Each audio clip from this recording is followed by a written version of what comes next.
Hello everyone, welcome back to my channel. My name is Kevin and this channel is called Silver Hill, and it's all about being semi-retired. And if you're like me and you're trying to survive and get all the joy you can out of being semi-retired, then that's what we're going to discuss, and that involves a lot of different things.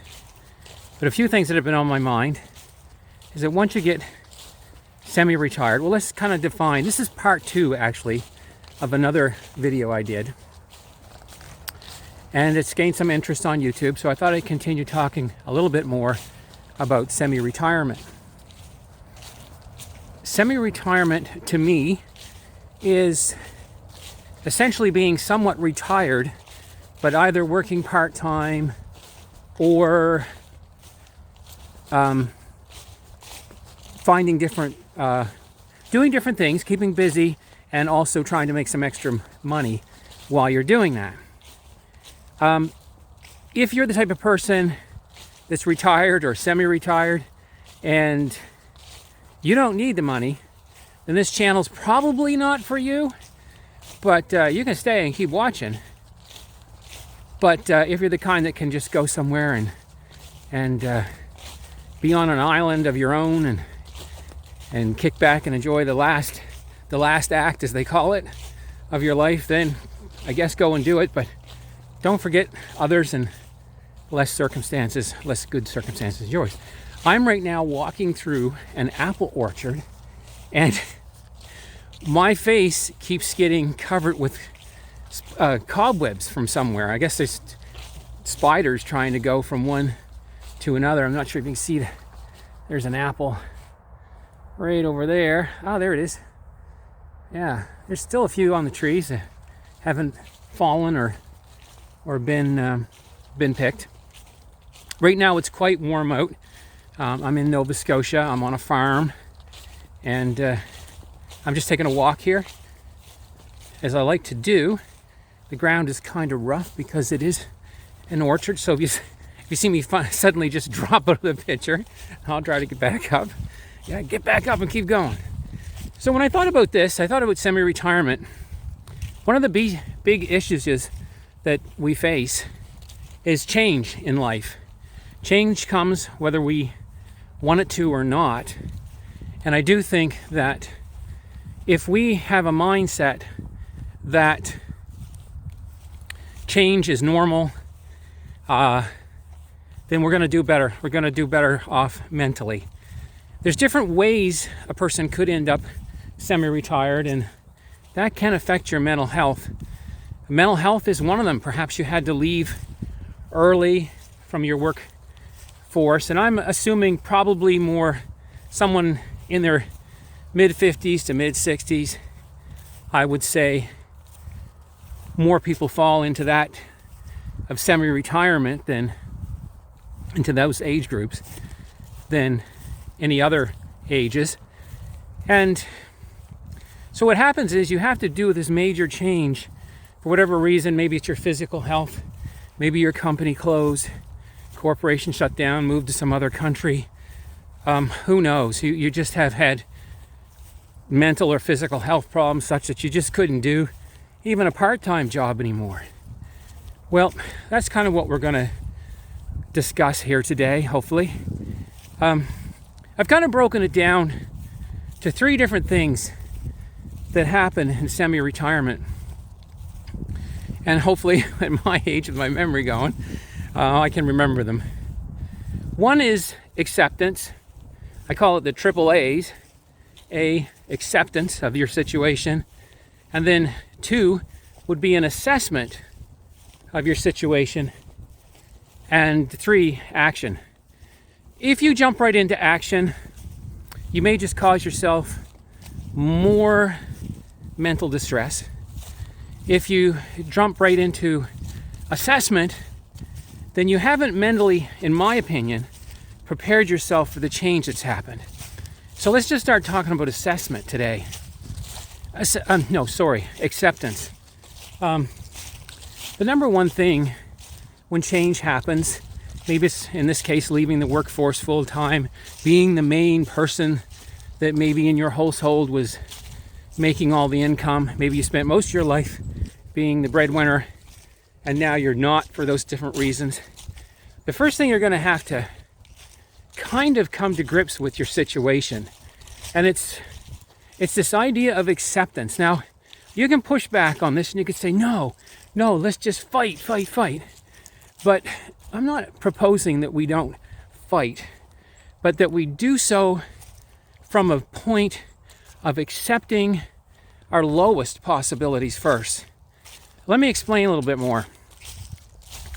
If we accept, in some sense, that we're not going to be the main breadwinners, if we can accept our situation and look at it as a real issue, one of the advantages and disadvantages of being older, of course, is that we're able to look back on our life and we gain a lot of experience. We have a lot of experience with us, and that's a good thing, but also that experience will make us maybe long for simpler times. Maybe it was times when it was just kind of easy, not easy, but to get up every day, be at work for 7 or 9 o'clock at night, whatever your shift was.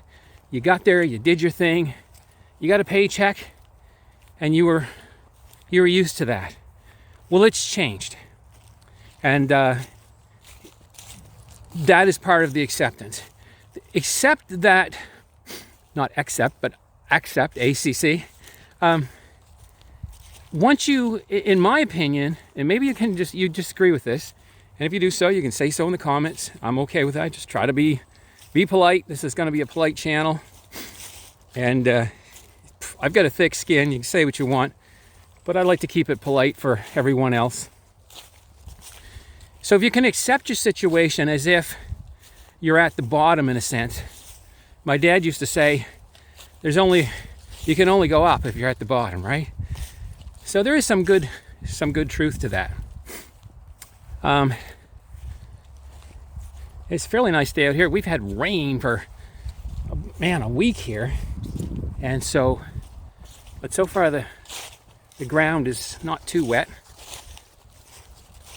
So if you can kind of accept that you're at the bottom of the pile, then you can kind of work your way up. And what I mean by that is, suppose you were used to making $100,000 a year, maybe it was $20,000 a year, maybe it was $15,000 a year, and you were living on that, and now most of that is pulled out from under you.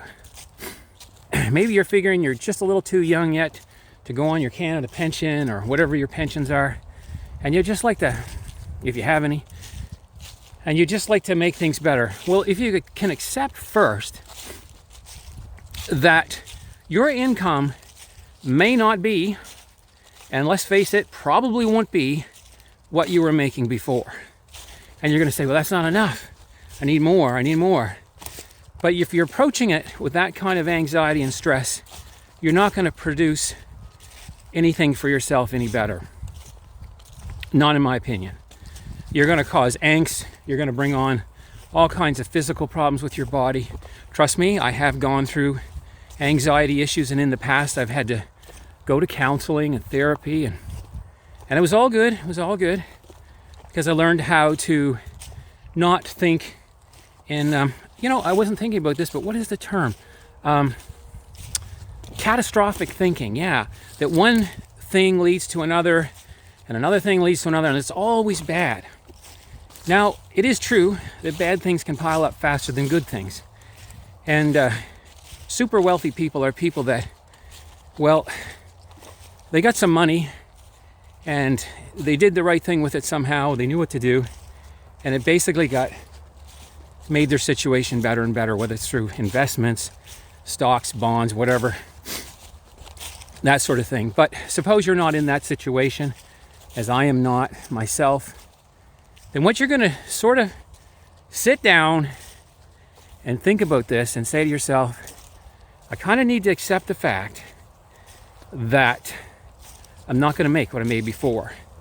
So in other words, when you do something, which we'll talk about more in other videos, I hope, when you do something, you're going to have to accept that $5 you save, that $20 you make is a big deal. and it's something you could build on perhaps in the future. But what I'm just trying to say is acceptance of your situation. It's almost as if you've been stranded, you've had been in a plane crash or something like that, and now you've got to bring out these survival techniques. And the first thing to do is accept your situation. And if you accept it at its worst possible case, you'll have a better chance of survival, because you won't be expecting the cavalry. If the cavalry comes, so to speak, the rescue comes early, you'll be fine. But if you don't get your fire built, your shelter built, your water all that kind of stuff sorted out early, as if you won't have any, then it's going to be tougher for you. So acceptance is a state of mind. It's a mental state of mind you want to practice. Here's a, can you see that there? The woodpeckers have been going really heavy at that tree. I do like being outside. It's getting colder. Winter's coming. Today is actually an exceptionally warm day, as I may have said. And anyway, we'll have to try to think about more about this in the future. The second thing, besides acceptance, would come assessment. And in a sense, we already sort of touched on that. I'm at the fork of the road here, trying to decide which one would be better. There is a nice little brook down here, but you probably won't be able to see it. Anyway, assessment is after you've accepted your situation, you begin to assess your situation. Assessing your situation means looking at all of the skills you have, your situation, perhaps the money you have. Maybe don't focus on that if you don't have any, or that's going to cause a lot of anxiety. It's no sense to sit there and say, I've only got $100 in the bank.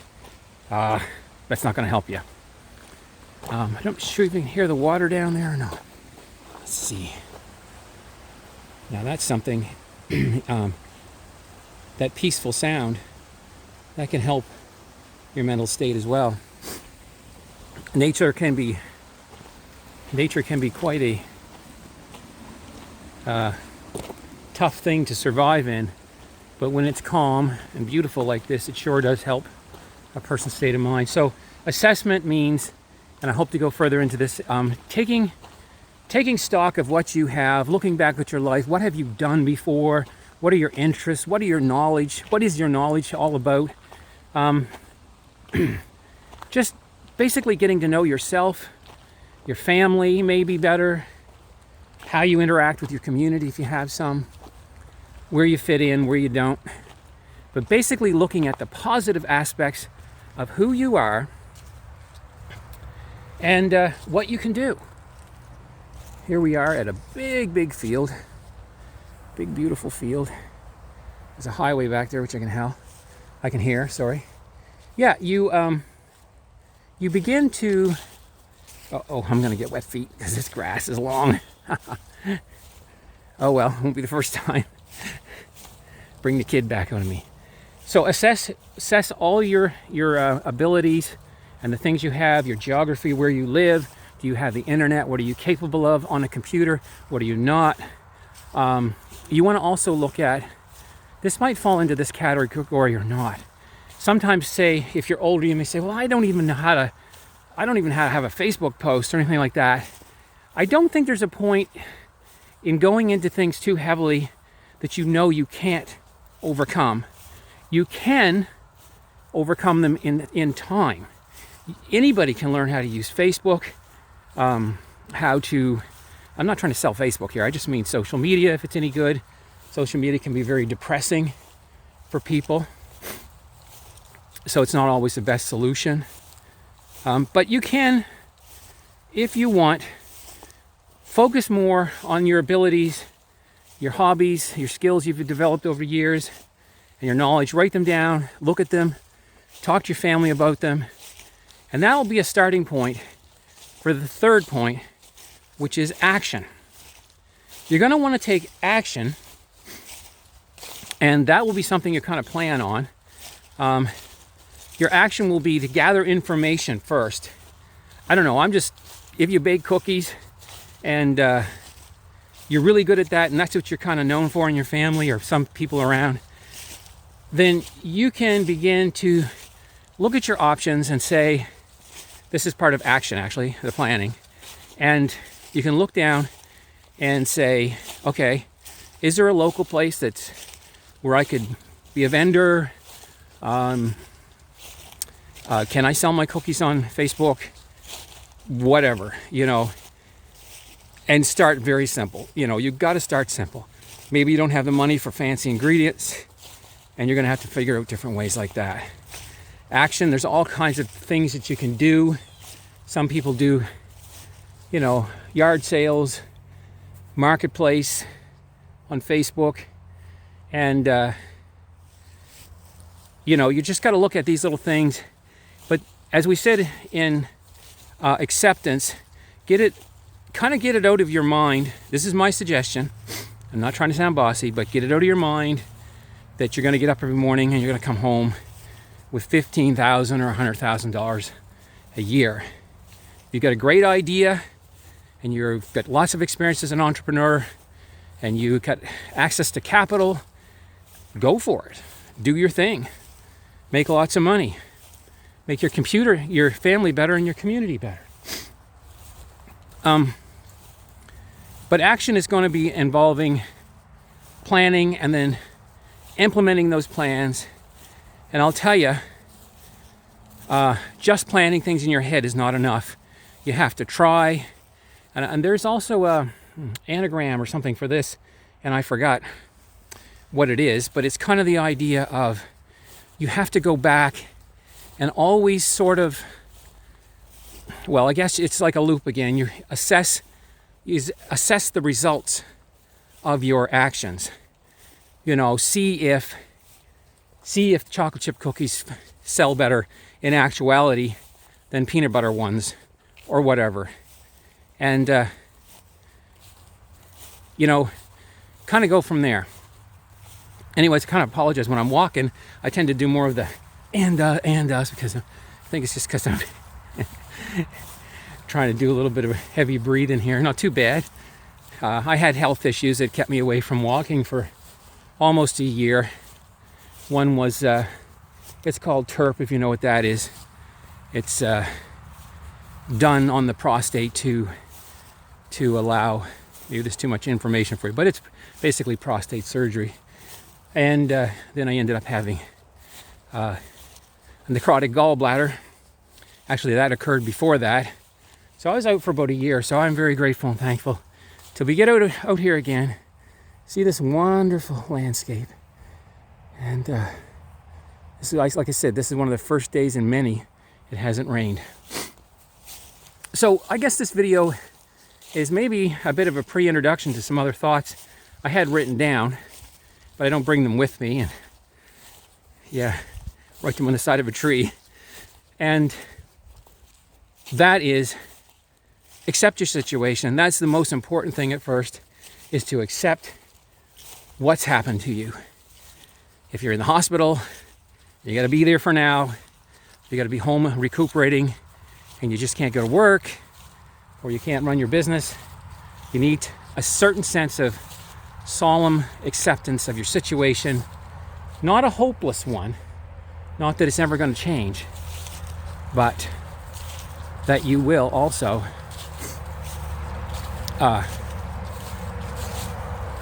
find some solutions in the future. And it can be tough. I know it was like I said with my health issues last year, it was real tough. We are getting closer to the highway, and believe it or not, I do see somebody way back there walking. But maybe we can get to the top of this hill, see how it goes.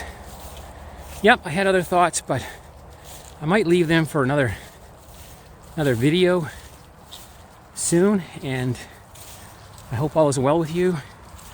I hope semi-retirement will be a good thing for you. And take it one step at a time, day by day. Try not to put too much pressure on yourself. Don't guilt trip yourself. Don't compare yourself to your old, who you were before, as I said. And think of things as they are.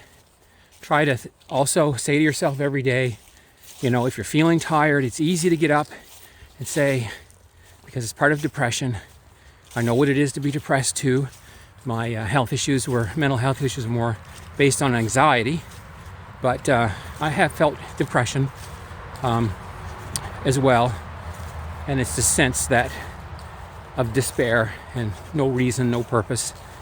But try to make yourself even say things like you're tired, maybe you're legitimately tired, but try to say today, just try to say, I'm okay. I'm okay. Maybe with that little hint of, well, things could be worse, but focus on I'm okay, and maybe you'll get to say I'm good. Today I'm good, and maybe you'll come around one day to say, wow, it's been a great day. But take it one step at a time, assess where you're at right now, and then go into from assessment into action.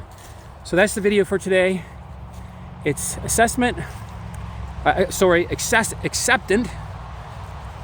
your situation, assessment of your situation, and then taking action. We'll talk more, guys. I want to leave you with this beautiful view. Yeah, I'm close to the highway, but isn't that something? Because way down over there. Wow. So you guys have a great one. I'm going to head back home, and we'll see you in the next video. Take care.